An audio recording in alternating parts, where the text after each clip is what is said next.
dan tinggi, serta jumlah sel secara irreversibel, tidak dapat kembali ke bentuk semula.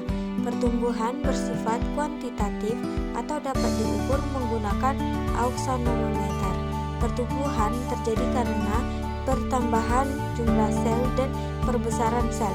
Proses ini terjadi akibat pembelahan mitosis pada jaringan bersifat merisematik. Contoh pertambahan tinggi batang dan jumlah daun.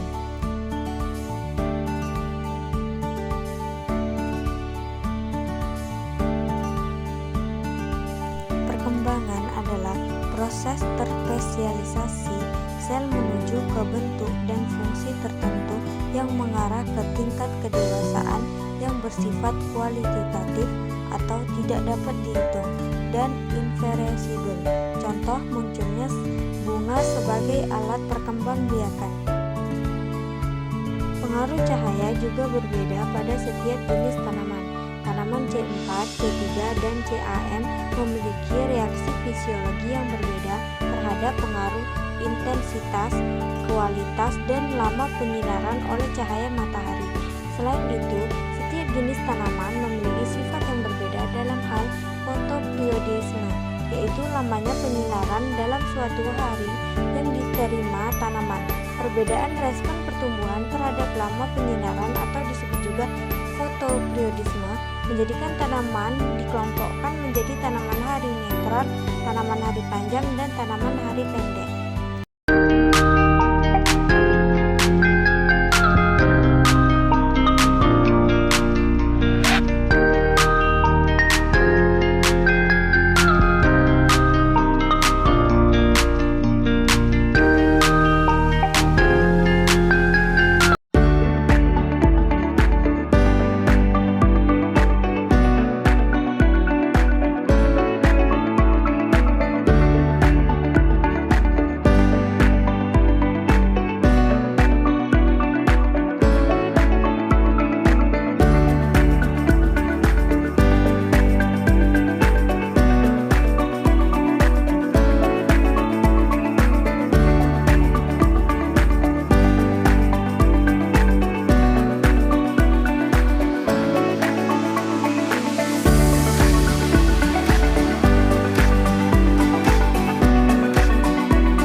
Tanaman yang mendapatkan cahaya cukup cenderung memiliki pertumbuhan yang lebih baik dengan batang yang lebih pendek dan daun yang lebih hijau karena klorofil.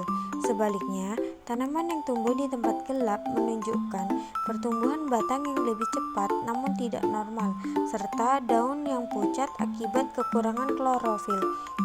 Intensitas cahaya juga mempengaruhi hormon auksin yang berperan dalam pengaturan pertumbuhan. Tanaman yang mendapatkan cahaya terang mengalami pertumbuhan yang lebih baik dibandingkan dengan yang tumbuh di tempat gelap. Di bawah cahaya terang, tanaman memiliki daun yang lebih hijau dan lebat berkat proses fotosintesis yang optimal. Namun pertumbuhannya mungkin lebih lambat dan batangnya cenderung lebih pendek dibandingkan dengan tanaman yang tumbuh cepat dalam kegelapan tetapi dengan kondisi yang kurang sehat seperti batang kurus dan daun pucat akibat etiolasi.